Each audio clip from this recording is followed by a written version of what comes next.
Les doy a todos los buenos días en este encuentro virtual que tenemos nuevamente. Hoy nos ocupa el estudio número 37 y me van a disculpar, pero tenemos que movernos un poco de lo habitual que ha sido la carta del apóstol Pablo a los romanos. ¿Y por qué este movimiento? El título, ante nada, de esta predicación es Ministros del Nuevo Pacto. Hay muchas personas, como nosotros estuvimos en otro momento, que desconocen el plan de salvación de Dios, cómo se ha ido manifestando, y uno de ellos escribió muy diligentemente a través de la página cristo.uy, en una de las predicaciones, diciendo: ¿es el Evangelio del apóstol Pablo o es el Evangelio de Jesucristo? Y ahí hace toda una exposición. Y bueno, yo me he querido permitir en esta mañana el tiempo necesario para poder entender cabalmente las cosas. Sabemos que no somos la excepción de necesitar un avance y un crecimiento en el Señor. El apóstol Pablo dice que cuando era niño, hablaba como niño, pensaba como niño, obraba como niño. Cuando fue mayor, ya no más. Y en el Señor, hermano, independientemente de la edad que cada uno de nosotros tenga, podemos ser niños, podemos ser adolescentes o podemos ser adultos en el Señor. Y todo eso es en base a la luz que hayamos podido asimilar a través de la predicación de la palabra y de la asistencia del Espíritu Santo. No nos olvidemos, hermano, que Jesucristo les avisó a los discípulos que no quedarían solos. Ellos estaban temerosos de quedar huérfanos, de ya no contar con la dirección de su maestro, porque tenían una mentalidad carnal y no habían entendido muchas de las cosas, no les quedaron claras. Hasta el propio día de Pentecostés, vemos que lo primero que hace, lleno del Espíritu Santo, el apóstol Pedro en Pentecostés, es decir, ahora comprendo esta escritura, esta otra y aquella otra. Sin el auxilio de la presencia del Espíritu Santo, estamos leyendo la palabra y estudiando literatura, como si usted leyera cualquier otra obra literaria, pero es cuando la presencia del Espíritu viene a nuestras vidas y ese Espíritu de Dios nos da a conocer las cosas de Dios. La palabra de Dios dice: ¿quién conoce las cosas que hay en el hombre sino el espíritu del hombre que está en él? Usted no sabe lo que yo pienso, lo que yo siento, lo que yo creo, lo que yo anhelo, si no es mi propio espíritu. Tampoco podemos entender las cosas de Dios si no es a través del Espíritu de Dios. ¿Y sabe qué? Dios desde el día de Pentecostés en adelante ha hecho una obra: derramar de su espíritu sobre toda carne. Eso es lo que separó Pedro allí y entendió. Dice: ahora comprendo esta escritura. Dice: en los postreros días, en los días finales, derramaré mi espíritu sobre toda carne, jóvenes, ancianos, todos. Y esa obra de Dios está presente hoy. Y hoy nos va a ocupar este estudio que se sale un poquito del estudio que vamos haciendo progresivo y lineal sobre la carta del apóstol Pablo a los romanos, para tener que irnos un poco a 2 de Corintios capítulo 3, 2 de Corintios capítulo 5 y Hebreos capítulos 8 y 9. Todos esos capítulos que yo mencioné, que usted diligentemente puede luego de esta predicación ir e indagar en la Escritura y poner en oración para que esa luz del Evangelio pueda resplandecer en su vida y usted pueda entender con cabalidad cuál es el mensaje que predicamos. Un mensaje de segura salvación, firme cual ancla, dice la Escritura. Nosotros tenemos allí en el tabernáculo celestial, hermano, firme como un ancla nuestra esperanza allí asida en la obra redentora de Jesucristo. Y en ninguna manera el evangelio que predicamos, el evangelio que predicó el apóstol Pablo, el evangelio que predicaron los demás discípulos, escapa a esto. La soberanía la preeminencia, el que Jesús es el Cristo. Pero no podemos tampoco dejar de entender las diferentes etapas en ese plan de salvación de Dios, un plan de salvación de Dios que tiene un antiguo pacto y tiene un nuevo pacto, un antiguo testamento y un nuevo testamento, y un punto de inflexión, un punto de quiebre allí, donde podemos entender que allí se terminó. Yo incansablemente he venido predicando hace mucho tiempo que debemos entender de que el Nuevo Testamento, a pesar de que hoy nosotros agarremos la Biblia y esté subdividida en Antiguo Testamento y Nuevo Testamento y los evangelios estén incluidos dentro de la compilación que comprende el Nuevo Testamento. El Nuevo Testamento, como claramente lo enseña la palabra en la carta a los hebreos, ningún testamento es válido si no interviene la muerte del testador. Así que sabemos con total claridad que es a partir de la muerte de Jesucristo que comienza en vigencia el nuevo pacto. Jesucristo vino y cumplió toda la ley, todas las ordenanzas, todos los estatutos, vivió conforme a todos los preceptos que dictaminaban allí el Antiguo Testamento. Él mismo dice, ¿pensáis que he venido a abrogar la ley? No es así, vine para darle su justo cumplimiento. Y Jesús vino y obedeció en todas las cosas para presentarse allí sin mancha, sin defecto, sin pecado. Pero es a partir de su muerte, y es así que nosotros podemos ver en reiteradas oportunidades de que ¿qué Cristo se predica? El Cristo crucificado, el Cristo resucitado y el Cristo resucitado sentado ahora a la diestra del Padre, sentado allí intercediendo por cada uno de nosotros. Estos, hermanos, son cosas gloriosas que nosotros debemos aprender, debemos transmitir y no quedarnos para nosotros mismos. ¿Sabe que en 2 Corintios, capítulo 5, versículo 16, un pasaje que se ha tratado en varias oportunidades, dice, de manera que nosotros de aquí en adelante a nadie conocemos según la carne. Y aun si a Cristo conocimos según la carne, ya no lo conocemos así. De modo que si alguno está en Cristo, nueva criatura es, las cosas viejas pasaron, he aquí todas son hechas nuevas. Hermano, este pasaje tiene dos cosas muy importantes para rescatar. Una es el llamado de aquellos que se integran al cuerpo de Cristo, que es la iglesia, donde la palabra de Dios nos enseña que si ahora viene un vecino, un conocido, una persona que nosotros sabemos que puede haber tenido una vida desordenada o desagradable en otro tiempo, pero un día la voz de Cristo lo alcanzó, esa persona hoy ya no la conocemos más en cuanto a la carne. Ya no podemos decir, era esto, era aquello o era lo otro. Porque la palabra de Dios nos enseña claramente, ¿no? Que en Romanos 8:33 dice, ¿quién acusará a los escogidos de Dios? Dios es el que justifica. ¿Quién es el que condenará? Cristo es el que murió, más aún también el que resucitó, el que además está a la diestra de Dios, el que también intercede por nosotros. ¿Ves lo que yo le estaba diciendo? Romanos 8, verso 33 y verso 34. Al que está sentado allí en el banco que tuvo una vida desordenada, ¿quién lo condenará? Si Cristo es el que justifica, si Él es el que perdona, si es Él el que murió por sus pecados, el que resucitó y que hoy está a la diestra del Padre y sigue intercediendo hoy como mediador del nuevo pacto. ¿Quién lo condenará? Nadie. Pero sabe que también hace una acotación aquí, dice, en lo que veníamos viendo, dice de 2 Corintios 3, 16, dice, de manera que de aquí en adelante a nadie conocemos según la carne. Hasta ahora estuvo la explicación acerca de el que se convierte y ocupa el lugar de oyente o de ministro hoy para lo que Dios lo haya llamado, ¿no? De que ya su vida pasada no importa porque el Señor perdonó, redimió y limpió todos sus pecados pasados. Pero sabe que sigue, dice, y si aún a Cristo conocimos según la carne, ya no lo conocemos así. ¿Por qué dice esto?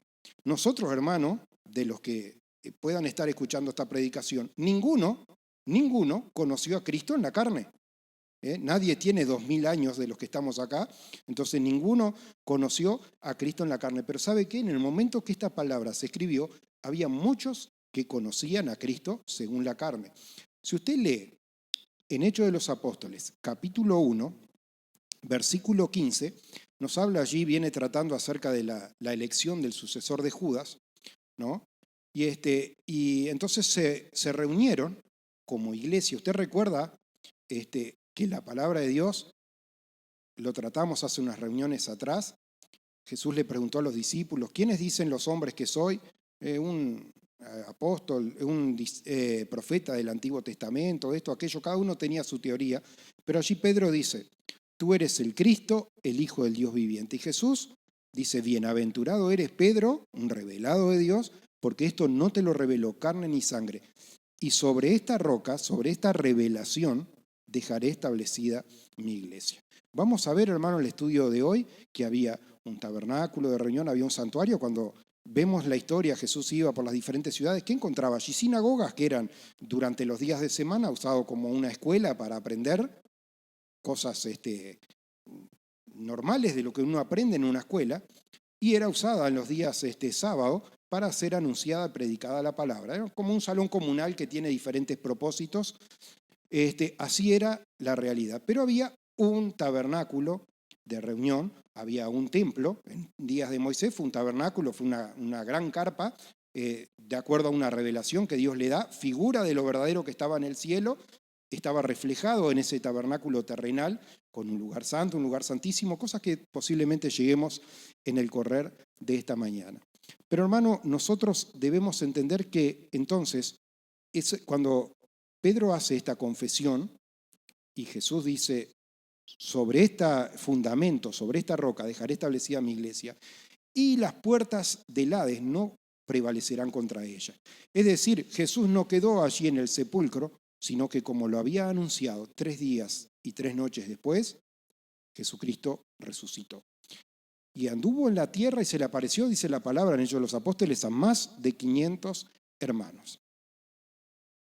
Y luego fue ascendido al cielo. Podemos leer en Hechos de los Apóstoles acerca de la ascensión, cómo quedan mirando allí y aparecen 2 varones de vestiduras blancas y dice, ¿por qué quedan mirando al cielo, varones Galileo? De la misma manera que lo vieron irse, de la misma manera lo van a ver volver, hablando acerca de la segunda venida de Cristo, que está para regresar.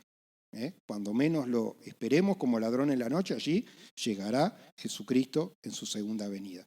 Eso es algo que todavía está para cumplirse, pero esa resurrección de Jesucristo ya se cumplió. Y Jesucristo hoy ya no está clavado en una cruz, ya no está enterrado en un sepulcro. Jesucristo ha resucitado y ascendido a los cielos y está sentado a la diestra del Padre, dice el apóstol Pablo. Ese es el mensaje, ese es el evangelio que yo predico, el de Cristo crucificado, el de Cristo resucitado y el de Cristo sentado a la diestra del Padre intercediendo por nosotros. Cuando esta palabra, basado en la confesión de Pedro, esta revelación, y Jesús dice, dejaré establecida mi iglesia. Esta iglesia ya la encontramos en Hechos de los Apóstoles, capítulo 1, versículo 15. Estaban reunidos. No estaban en un tabernáculo, no estaban en el templo, estaban reunidos como iglesia. No solamente los apóstoles, los que habían acompañado a Jesús, sino que había, dice, en total unas 120 personas reunidas. Entre ellas estaban los discípulos, estaban las mujeres, había muchas mujeres que servían a Jesús, que lo vemos en los diferentes relatos de los evangelios, según Mateo, Marcos, Lucas y Juan. También estaba María, la madre de Jesús, y sus hermanos, aquellos que en algún momento no habían creído o no habían podido reconocer. Parece que la luz de Cristo ya les había resplandecido, aún el Espíritu Santo no había venido, todavía estaba por llevarse a cabo allí el cumplimiento de esa palabra de Jesucristo, de manifestarse el derramamiento del Espíritu sobre toda carne en el día de Pentecostés, pero ya estaban reunidos como iglesia 120 personas allí. Hermanos, podemos ir viendo cómo estas cosas se desarrollan. Y dentro de aquellos 120 varones estaba, como dije, la madre de Jesús, estaban los hermanos, estaban las mujeres, había otros tantos que habían, sin duda de estos 120, todos habían conocido a Jesús en cuanto a la carne. Habían pasado unos pocos días, menos de 50 días, porque Pentecostés son 50 días después de la celebración de la Pascua, habían pasado menos de 50 días de que Jesús había sido muerto, 3 días después resucitado y pocos días antes ascendido al cielo. Dentro de esos 120 había personas que habían conocido a Jesús en cuanto a la carne. ¿Por qué le digo?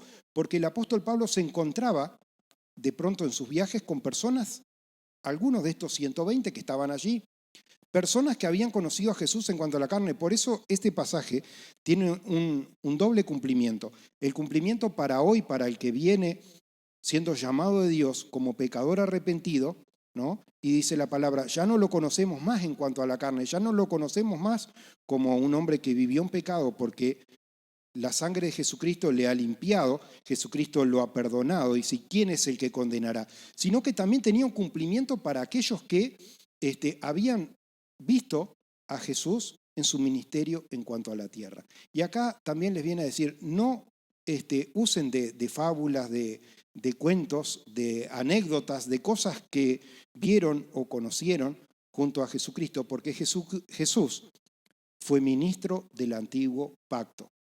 Era el Cordero de Dios y es el punto de inflexión entre el Antiguo Testamento y el Nuevo Testamento. ¿Sabe que hace unos años atrás, 20 y pico de años atrás, conocimos a un pastor que vino de Estados Unidos, se llamaba Mike Medina, y estuvimos en varias reuniones juntos, acá en nuestro departamento, en Montevideo, visitamos su casa, etc. Y a mí me dio una mano para ir a estudiar. Yo tenía interés de ir a estudiar a Estados Unidos. Había una iglesia, que era la Iglesia de Dios, que tenía una universidad llamada Universidad Ambassador, y yo quería ir a estudiar ahí. Y hablé con él, y este pastor, el pastor Mike Medina, había estudiado allí. Y había llegado a conocer en aquella universidad al que había sido el fundador de la iglesia que él representaba, que era la Worldwide Church of God, la iglesia de Dios universal o mundial, que se llamaba Herbert Armstrong. Entonces, un día hablando con Mike Medina, que como le decía, me contactó con unos hermanos, los hermanos Margaret y David Towson en Canadá, donde tuve oportunidad de ir y quedarme en su casa para poder estudiar, no la Universidad de Ambassador, que estaba en Pasadena, California, sino en la Universidad de Ottawa, que estaba en Canadá, pero me dio una mano. Pero recuerdo que cuando hablamos de estas cosas, allí el pastor Mike Medina me dijo, yo conocí al hombre. Tenía sus anécdotas porque él había conocido al que había fundado el movimiento que él representaba. De la misma manera hemos escuchado al pastor Renzo Dín, al pastor Dávila. Yo mismo, que tengo 50 años hoy, puedo decir, yo conocí al hombre, referido al que fundó el movimiento en el cual nosotros estamos hoy, la Iglesia Cristo es la Respuesta, el pastor Reinaldo Gómez. Cada uno podemos tener nuestras anécdotas. Yo recuerdo, yo siempre me gustó, y de hecho soy profesor de inglés hoy, pero me gustó el idioma inglés, y aún estando aprendiendo, venía el pastor Gómez, que también era un estudioso de ese idioma, y tenía oportunidad de intercambiar y hablar un poco dentro de las limitaciones que uno tenía en ese momento, ¿no? Y le estoy hablando cosas que sucedieron hace 35 o más años atrás, ¿tá? Yo con 14, 15 años, que era un muy buen estudiante en ese momento de inglés, y podría hoy hacer anécdotas. Pero ¿sabe qué? A las personas, hermanos, nosotros las conocemos en cuanto a la carne. El pastor Medina conocía al pastor Armstrong. Nosotros hoy conocimos al pastor Gómez. Pero ¿sabe qué? En ninguna cosa ocupa el conocimiento en cuanto a la carne, sino, hermano, conocer a las personas como una nueva criatura. Porque también cualquiera que nos haya conocido a nosotros puede decir, esta persona hizo esto, hizo aquello, fue infiel en estas otras cosas, pero ¿sabe qué? Yo me quedo tan tranquilo cuando puedo escuchar en la palabra, ¿quién es el que condenará? Porque Jesucristo es el que justifica. Y hermano, nosotros debemos entender de que somos ministros de un nuevo pacto. En 2 Corintios, capítulo 3, vamos a ver primera de Corintios 2, versículos 1 y 2, y dice, así que cuando fui a vosotros para anunciaros el testimonio de Dios, no fui con excelencia de palabras o de sabiduría. Versículo 2, pues me propuse no saber entre vosotros cosa alguna, sino a Jesucristo y a este crucificado. Así que, hermano, de nada sirve venir con anécdotas, aún para aquellos que eran contemporáneos del apóstol Pablo, que pueden haber visto a Jesucristo en su ministerio aquí en la tierra. Y sí, hermano, no dejamos de reconocer, vimos su gloria, gloria como la del unigénito de Dios, testimonios de aquellos hombres que presenciaron estas cosas, pero que, como yo les he dicho, ni siquiera los evangelios fueron escritos a modo de un diario, en el día a día, con lo que iba pasando, sino que tiempo después, me atrevería a decir que después del día de Pentecostés, allí se sentaron los redactores de los evangelios, hay 2 que fueron discípulos y otros 2 que no, y escribieron acerca de todas las cosas, algunos que las vivieron y otras que indagaron, como es el caso de Lucas, diligentemente, como si fuera un reportero, entrevistó a las personas y dio todo ese testimonio. Y sí, vemos personas como el apóstol Juan, que en su evangelio dice, vimos su gloria, gloria como la del unigénito Hijo de Dios, lleno de gracia, lleno de amor. También, hermanos, sabemos que Jesucristo fue, en cuanto a la carne, allí fue un día al templo y encontró a los cambistas haciendo negocio y habían agarrado y convertido la casa de Dios en una cueva de ladrones y se hizo un rebenque y los sacó a rebencazo a todos. Pues dice, para que se cumpliera la escritura que dice, el celo por la casa de Dios me consume. Pero, hermano, debemos conocer que en todas esas cosas Jesucristo fue ministro del antiguo pacto. Jesús vino a cumplir toda la ley.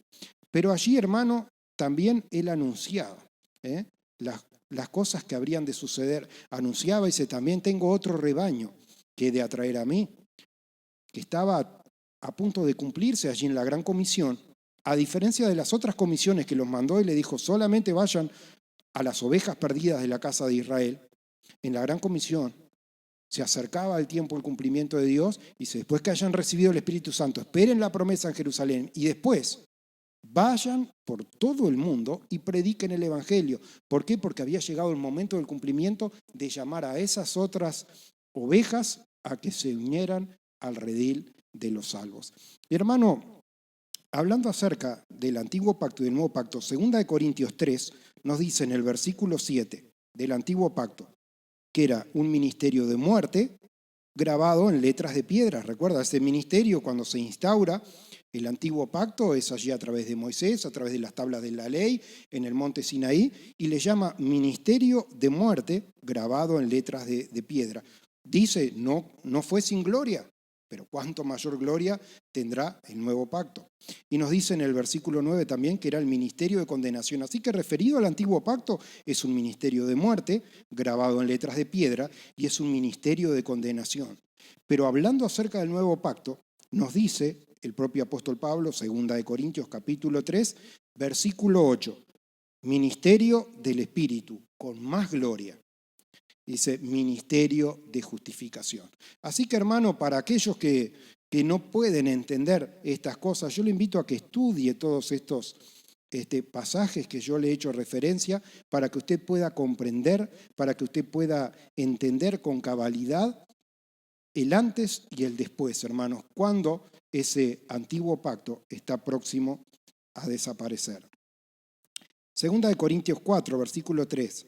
Dice, pero si nuestro evangelio, ahora sigo leyendo, pero yo le pregunto, cuando dice nuestro evangelio, una cosa si yo le digo mi llave, mi reloj, y si le digo nuestro lugar de reunión.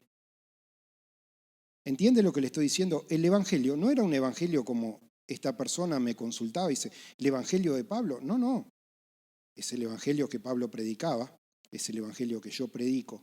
Es el evangelio que usted tiene que predicar. Dice, pero si nuestro evangelio, el de Pablo, el suyo, el mío, está encubierto, entre los que se pierden está encubierto. Ahora, fíjese a ver si Pablo buscaba su propia gloria o ante todo a la predicación del evangelio, él allí reconocía y ensalzaba el nombre de Jesucristo. Dice, versículo 4, en los cuales, hablando de los que se pierden, el Dios de este siglo cegó el entendimiento de los incrédulos para que no le resplandezca la luz del Evangelio de la gloria de Cristo, el cual es la imagen de Dios. Fíjese, hermano, que hay qué contraste entre los que se pierden, que están ciegos, y entre los que se salvan, los cuales les resplandeció el Evangelio de la gloria de Cristo, el cual es la gloria, es la imagen de Dios. Versículo 5. Porque nosotros no nos predicamos a nosotros mismos, no era el Evangelio de Pablo, no era el Evangelio de Timoteo, de Lucas, etc.